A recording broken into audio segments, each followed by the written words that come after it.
हर हर महादेव। मैं नीलम मिश्रा अपने YouTube channel ज्ञान दर्पण में आज पुनः प्रस्तुत हूँ लेकर के शिव पुराण की बहुत सुंदर कथा।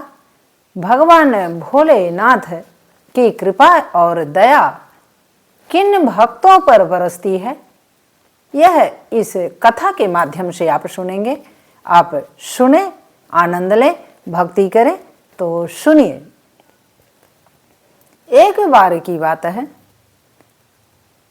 एक गांव में एक किसान का परिवार रहता था।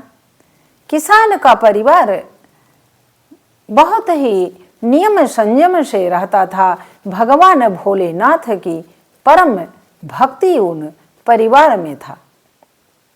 परिवार में पति पत्नी थे और एक उनकी कन्या थी और एक उनका पुत्र था। कन्या बड़ी थी, बहुत ही धार्मिक विचारों वाली वह कन्या थी और सद आचरण करती, बड़े छोटे का सम्मान और प्रेम स्नेह सब उसके आचरण में पुष्पित और पल्लवित था। इस प्रकार वह कन्या बहुत ही अद्भुत कन्या थी। भगवान भोलेनाथ की भक्ति में उसका मन सदैव लगता था। तो उस गांव में एक बहुत पुराना शिव मंदिर था। तो गांव के बाहर शिव मंदिर था और वह कन्या जब से थोड़ी होश संभालने लायक हुई, जब से थोड़ी बड़ी हुई, वह प्रतिदिन शिव जी का दर्शन करने अवश्य जाती और भगवान भोलेनाथ को जल अर्पित करती। धीरे धीरे पढ़ाई लिखाई चली उसकी। पढ़ते लिखते बड़ी कब हो गई पता ही नहीं चलता। समय का पहिया तो यूं ही चलता रहता है। अब उस नगर में जब वो कन्या बड़ी हो गई तो अब किसान का गरीब परिवार था। तो गरीबी में मनुष्य जितना हिम्मत कर पाएगा उतना ही अर्थ खर्च कर पाएगा। अपनी कन्या की पढ़ाई उन लोगों ने रोक दिया और कहा कि 12वीं पास हो गई हो, अब बेटा पढ़ाई बंद करो और भगवान की भक्ति करो, तुम्हारा विवाह यथा उचित वर खोज के कर देंगे। कन्या ने हाँ भर लिया। कोई बात नहीं पिताजी, जैसा आप कहेंगे वैसा ही होगा। तो वह क्या करती, पढ़ी लिखी थी। अपने छोटे छोटे गांव में, जो नगर में छोटे छोटे बच्चों को, गरीब परिवार के बच्चों को पढ़ाती, अपना ज्ञान बांटती। ज्ञान बांटती तो ज्ञान बांटने से तो बढ़ता ही है, क्योंकि लिखा ही गया है कि न चौर्हार्यम न च राज्यहार्यम न भ्रातृभाज्यम न च भारिकारी बे कृते वर्धते एव नित्यम विद्याधनम सर्वधनम प्रधानम। विद्याधन तो जितना आप बांटेंगे उतना आपका ज्ञान बढ़ेगा, आपका अनुभव बढ़ेगा। उस कन्या ने यही अपना लिया और गांव के बच्चों को पढ़ाती और उन्हें ज्ञान देती कि बच्चों निःशुल्क पढ़ो, जो हमको ज्ञान है वह तुम अर्जित करो। गांव के लोग बड़े प्रसन्न रहते, कहते बहुत ही सद आचरण वाली कन्या है किसान की। उसकी जय जयकार होती, सभी लोग बहुत प्रसन्न रहते। तो हर नगर में, हर गांव में, हर मोहल्ले में कुछ अराजक तत्व भी रहते हैं। यह तो हर जगह की बात होती है। वहां भी कुछ ऐसे लोग थे जो कि उस कन्या के ऊपर आक्षेप लगाने की कोशिश करते और उसके साथ दुर्व्यवहार करते। तो उस नगर का जो राजा था, राजा का एक नौकर था, वह बहुत ही दुराचारी स्वभाव का था। वह इस युवा कन्या को जब देखता तो इसे कुछ न कुछ अभद्रता अवश्य करता। अब उस अभद्रता में कुछ अभद्र वाणी बोलता, कुछ तरह तरह के अभद्र भाषा का उपयोग उसको देखते ही करता। किंतु यह ऐसा सोचती, नजरअंदाज करके चली आती और सोचती जाने दो, दुष्ट स्वभाव वाले लोग ऐसे ही होते हैं। किंतु सदैव जब घर से आना जाना है, कहीं मंदिर सुबह में जाती और पुनः बच्चों को पढ़ाती लिखाती, तो इधर उधर आने जाने में कहीं न कहीं उस नगर के राजा का चपरासी जो नौकर था वो कहीं न कहीं तो मिल ही जाता और उसे परेशान करता।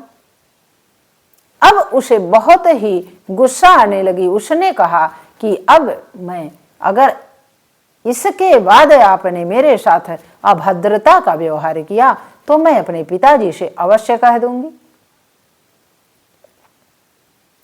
किंतु जो दुष्ट स्वभाव वाले लोग होते हैं अपनी दुष्टता से बाज नहीं आते।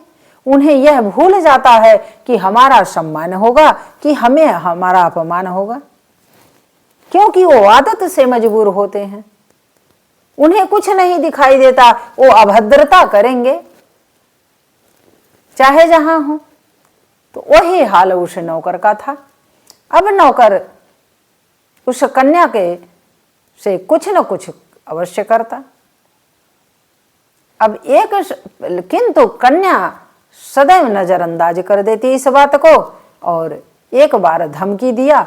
जब धमकी दिया पुनः वो नौकर नहीं माना तो उसने कहा कि अब पिताजी से अवश्य कहना पड़ेगा। और उसने आकर के घर पर शिकायत करी कि पिताजी, ये राजा का जो चपरासी है वह हमें कहीं देखता है तो अभद्रता करता है, हमारे साथ उल्टे सीधी बात करता है और मैं बहुत दुखी हूं इससे। आप जाकर के राजा के महल में शिकायत करे आइए, क्योंकि राजा जब वो राजा है, राजा जब दंडित करेंगे तो अवश्य ये सुधर जाएगा, नहीं तो किसी के भी साथ ऐसा करेगा। उस नगर में बहुत सारी कन्याएं हैं और सबके साथ जो दुष्ट स्वभाव वाले होते हैं तो उनकी आदत तो सबके साथ ऐसे ही होती है। यह सोचकर उसने कहा कि पिताजी, इसकी शिकायत अवश्य करें आप। अब किसान गया राजा के दरबार में। राजा के दरबार में उसने अनुनय विनय किया कि प्रभु, हमारा एक समस्या है, समस्या का समाधान कर दें, मेरी एक प्रार्थना है, उसे सुन लें। राजा के मंत्रियों ने कहा ठीक है, चलो, राजा बुला रहे हैं तुम्हें। अब राजा के सामने जब सम्मुख जाता है किसान तो कहता है, प्रभु, आपका चपरासी है, वह मेरी कन्या को बहुत अभद्र भाषा से बोलता है, कहीं कहीं जहां मिलता है वहां उसके साथ अभद्र व्यवहार करता है। यह बिल्कुल नहीं होना चाहिए। सबकी कन्याएं हैं, सबके घर बेटियां बहन हैं, तो ऐसे करेंगे तो क्या होगा?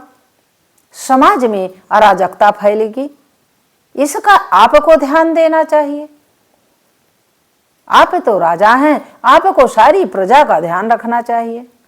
राजा ने इस बात को तो सुन लिया किंतु अनसुनी कर दिया, क्योंकि सभी राजा तो एक जैसे होते नहीं। कुछ तो ऐसे होते हैं जो अपने, जो उनके नौकर हैं, उनके कार्यकर्ता हैं, उनके जो भी हैं, उन्हीं का पक्ष लेते हैं, चाहे वो अपराधी हो, चाहे वो अच्छे हो, चाहे बुरे हो। कितने भी बुरे कार्य करें वो उनके पक्ष में ही बोलेंगे, न्याय उन्हें सूझता ही नहीं। अब उसी प्रकार वह राजा था। राजा ने कहा कि अपनी बेटी को कह दो निरंकुश होके मत घूमे और घर में रहे, क्या जरूरत है इधर उधर घूमने की। जब इस प्रकार किसान सुनता है तो उसे बड़ा दुख होता है और वह चुपचाप हाथ जोड़ के, अब राजा की अवज्ञा कैसे कोई कर सकता है? राजा के हाथ में तो बहुत सारी शक्तियां हैं, वह कुछ भी कर सकता है, क्योंकि वह नगर का राजा था। किसान चला आया अपने घर, अपनी कन्या से कहा कि बेटी, यही बात है और राजा ने इस प्रकार मुझे कहा है कि आप इस प्रकार अपनी कन्या को रखो, कन्या तुम्हारी है, जिम्मेदारी तुम्हारी है, तुम उसे किस प्रकार सुरक्षा देते हो। तो सुरक्षा का मतलब ये थोड़ा न है कि कोई वस्तु है मनुष्य जो उसे कहीं पे रख दिया जाए। अब सब भगवान भोलेनाथ के भक्त थे, उनके पूरे परिवार। कन्या ने कहा, पिताजी शांत रहिए, शांत चित्त से आप रहें, कोई समस्या नहीं, इसका समाधान भोलेनाथ अवश्य करेंगे एक न एक दिन। अब तो डोरी सौंप दिया है उन्हीं के हाथ, तो फिर उदास काहे को होना है। तो अब हमें डर नहीं, आना जाना थोड़े बंद होगा, अब रास्ता थोड़े रोक देना है किसी को। अब मुझे तो अपना कार्य करना है और चले आना है, जो होगा सब भोलेनाथ हमारे संभाल लेंगे, और किसी के दम नहीं है, क्योंकि मनुष्य किसी का कुछ नहीं बना सकता। अब वह कन्या अपने प्रतिदिन के क्रियाकलापों के अनुसार सुबह में जाती, मंदिर पूजा करती भोलेनाथ का, और प्रतिदिन मंदिर की साफ सफाई करती, यथा उचित साज श्रृंगार भगवान भोलेनाथ का करती, माता गौरा की करती, और मंदिर जगमगाता रहता उसकी साफ सफाई से, उसकी साज सज्जा से। अब वहां के जो पुजारी थे प्रतिदिन उसे आशीर्वाद देते, कहते बेटी जा, तुझे सबसे उत्तम वर की प्राप्ति हो, तुमने तो बहुत ही इतना सुंदर कार्य किया है कि भगवान भोलेनाथ तो सदैव प्रसन्न होंगे तुम्हारे कार्य से, क्योंकि इतना सेवा जो करती हो। जब मनुष्य के अंदर भी वही परमात्मा होता है। अब पंडित जी प्रतिदिन उस कन्या को आशीर्वाद देते, और वो भोलेनाथ का पूजा पाठ करती, साफ सफाई करती, और थोड़ा अधिक समय लगाने लगी जब पढ़ाई से छूटी तो, और भोलेनाथ का प्रणाम करके चली आती। एक दिन उसने सोचा कि अब थोड़ा सुबह में जल्दी ही चली जाती हूँ, भोर में, उससे क्या होगा, अनावश्यक कोई मिलेगा नहीं, और मैं शांतिपूर्वक पूजा भी कर लूंगी, साफ सफाई भी कर लूंगी और चली आऊंगी। अब वह मंदिर गई तो वह राजा का जो चपरासी था वो जाकर के मंदिर के पास छुपा हुआ था, और मंदिर के पास छुपा हुआ था। जैसे ही यह कन्या जाती है, इसकी हाथ पकड़ने की कोशिश करता है। जब हाथ पकड़ने की कोशिश करता है और पुजारी जी वहां विद्यमान होते हैं, तो यह क्या करती है, कन्या अपने बचाव में झन्नाटेदार थप्पड़ मारती है, और थप्पड़ मार करके कहती है कि जा, सुधारेंगे तुमको भगवान, मनुष्य नहीं सुधार सकता, जा निकल यहां से। अब वह तो यह सोचा ही नहीं था कि इस गरीब की बेटी में इतना ताकत है, इतनी शक्ति है, इतनी हिम्मत है, जो कि मुझे थप्पड़ मार सकती है। उसने कहा, जा, आज तूने थप्पड़ मारा है, किंतु इसका मैं प्रति उत्तर एक दिन अवश्य दूंगा। और यह कह करके चला जाता है वह। पंडित जी इस कार्य को देखते हैं, वो बहुत प्रसन्न होते हैं और कहते हैं कि बेटी तुमने बहुत अच्छा किया, क्योंकि दुष्टों का मन बढ़ाना उचित नहीं है, अपनी रक्षा तो करना सबका धर्म है। न्यायोचित ढंग से हमें अपनी रक्षा तो करनी ही चाहिए। अब वह चपरासी सोचता है कि कोई ऐसा अवसर प्राप्त हो हमें कि मैं इसे दुख दूं किसी भी प्रकार। अब हिम्मत तो रही नहीं उसे पुनः उसके सम्मुख आने की, क्योंकि एक बार अब जान चुका कि यह मारेगी अवश्य, छोड़ेगी नहीं मुझे। अब फाल्गुन मास आया। फाल्गुन मास की शिवरात्रि के अवसर पर उस नगर के राजा ने एक बहुत भव्य भंडारे का आयोजन किया और मंदिर में जो कमियां थीं मंदिर को बनवा दिया और साज सज्जा कराया और भगवान भोलेनाथ को सोने का छत्र चढ़ाया, सोने का छत्र लगवा दिया। माता गौरा के लिए सोने चांदी के गहने पहनवाए और बहुत सुंदर सुंदर आभूषण दिए और हीरे जटित सोने जटित चुनरी ओढ़ाया। इस प्रकार साज सज्जा से वह मंदिर जगमगाने लगा। अब बहुत लोग खाए, हजारों के हजारों भीड़ में वहां भंडारा हुआ, भगवान भोलेनाथ का कीर्तन हुआ, ओम नमः शिवाय ओम नमः शिवाय चलता रहा और उसमें सभी भक्त झूमे और प्रसाद पाए, अपने अपने घर आए जब पूर्णाहुति हुई। किंतु जो दुष्ट स्वभाव के लोग होते हैं सत्संग में भी दुसंग सोचने जाते हैं। अब राजा का चपरासी गया तो वह सोचता क्या है कि अब अवसर बढ़िया मिलेगा और यह प्रतिदिन मंदिर आती है, इसे मैं सबक सिखाऊंगा। धीरे धीरे समय आता है, एक आध महीने के बाद वो क्या करता है कि एक दिन सुबह सुबह जाता है और चुपके से मंदिर का कपाट ये खोल करके जल वगैरह भरने जाती है। इधर ये जाता है, माता का गौरा का सारा गहना जो है वो निकाल कर उठा ले आता है और छत्र उठा लेता है।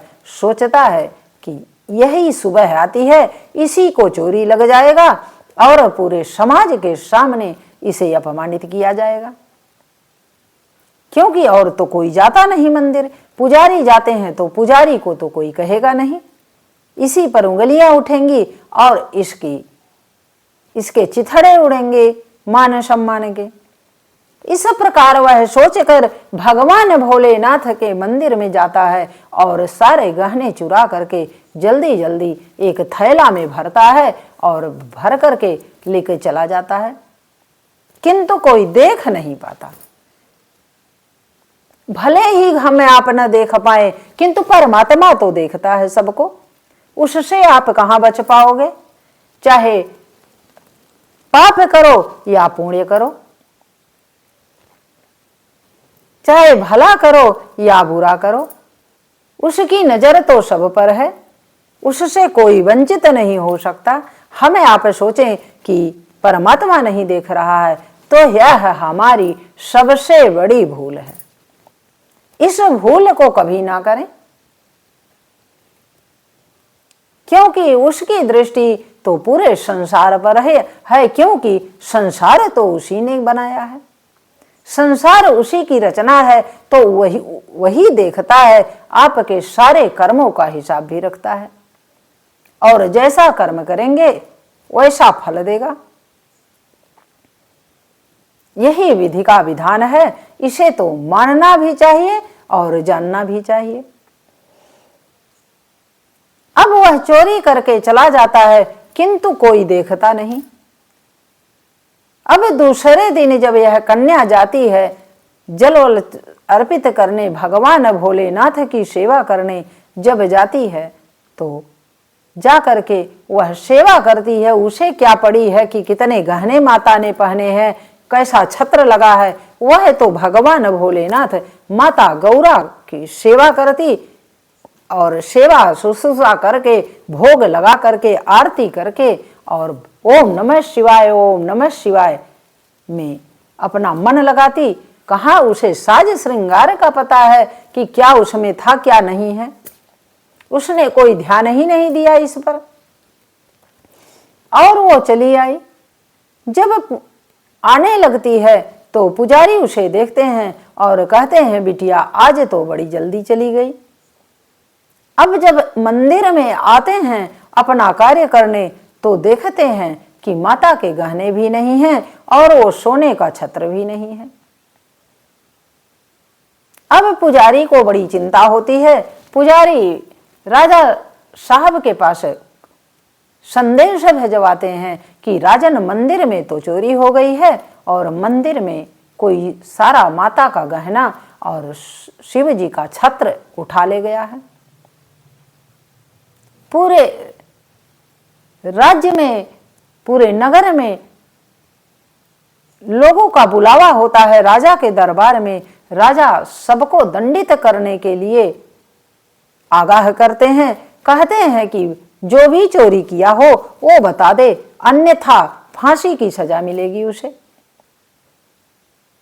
किंतु जब राजा का ही कोई सेवक चोर हो तो उसे तो कोई डर नहीं।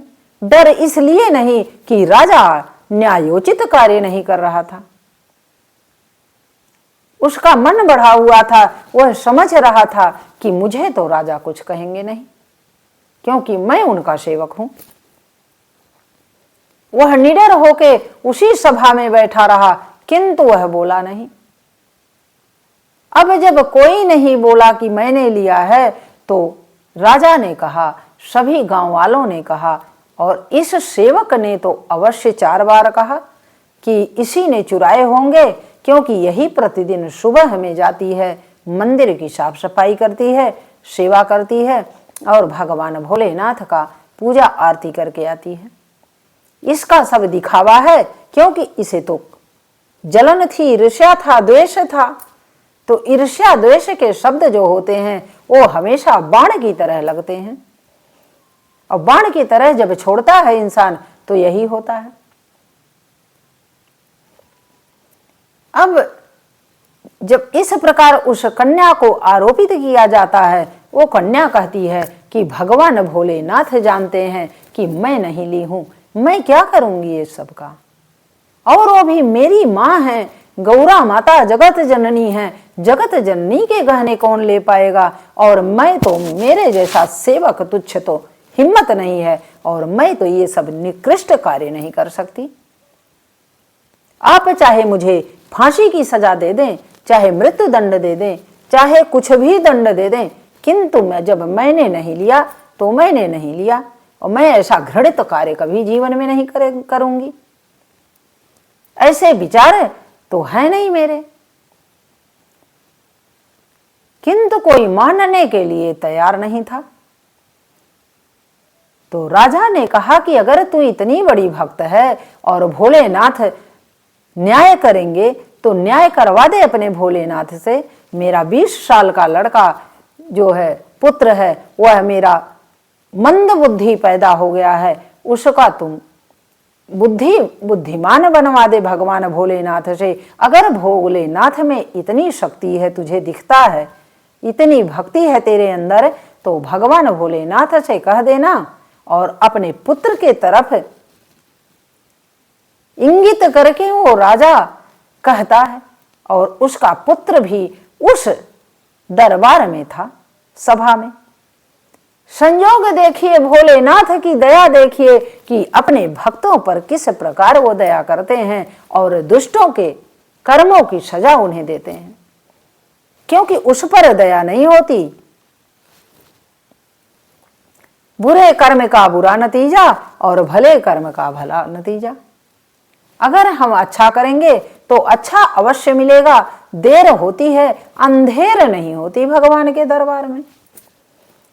अब जैसे ही राजा ने इंगित किया अपने पुत्र की तरफ कि हमारे पुत्र की मंद बुद्धि है और उसे तो सद्बुद्धि सद्ज्ञान दिलवा दे, तब तो उसकी दृष्टि उनके पुत्र पर जाती है। तो वो कन्या देखती क्या है कि माता गौरा का कंगन वो लड़का मंद बुद्धि वाला एक हाथ में डाला था, एक हाथ का कंगन। अब कन्या का तो बुद्धि तुरंत काम कर गई। उसने कहा, राजन ये बताइए, आपका ये मंद बुद्धि बालक जो है, यह माता का कंगन कैसे पा गया, ये तो हमें बताइए। अब जब यह कंगन ये लाया है तो और कोई कहां से चोरी करेगा, क्योंकि शक्तिमान तो आप ही हैं, आप ही का कोई कर सकता है ऐसा। जब इस प्रकार वो बोलती है तो राजा देखता है कि उस मंदबुद्धि बालक के हाथ में सत्य में कंगन था। अब राजा तो अपनी नजरें नीची कर लेता है, उसे अपमान का अनुभव होता है कि ये तो बहुत गलत हो रहा है।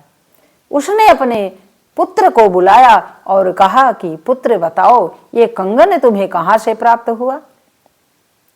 अब उस बालक ने मंद बुद्धि अवश्य था, लेकिन छल प्रपंच नहीं था उसे।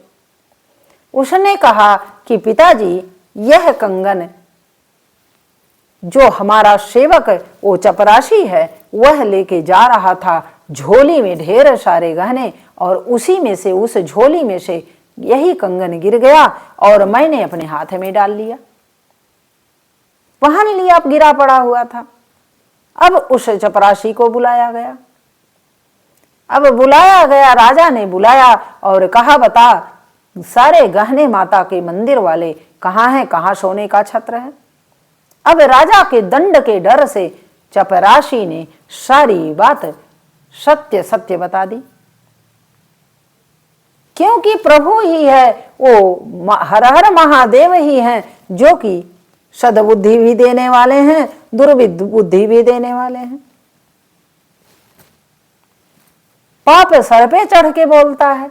अब पाप ऐसा चढ़ा कि स्वयं सारी बातें खुल गईं और पाप उसके सामने आ गया।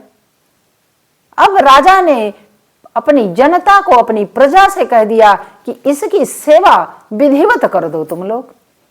अब उनकी कुटाई हुई खूब, सारे प्रजा ने किया और उसके उपरांत उन्हें जेल में डाल दिए गए, कारावास में। अब जब कारावास में चले गए तो इस कन्या को सब लोग सम्मान से देखने लगे और राजा तो कन्या के पैर में पड़ गया।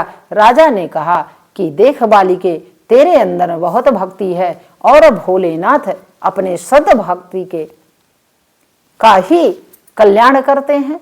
मेरे अंदर वह भक्ति नहीं है। मैंने भले सोने का छत्र चढ़ाया, किंतु मेरे अंदर वह निष्कपट भावना नहीं थी, मेरे अंदर सद आचरण नहीं था, सद्भावना नहीं थी और समर्पण नहीं था। इस कारण भगवान भोलेनाथ ने मुझ पर कृपा नहीं करी।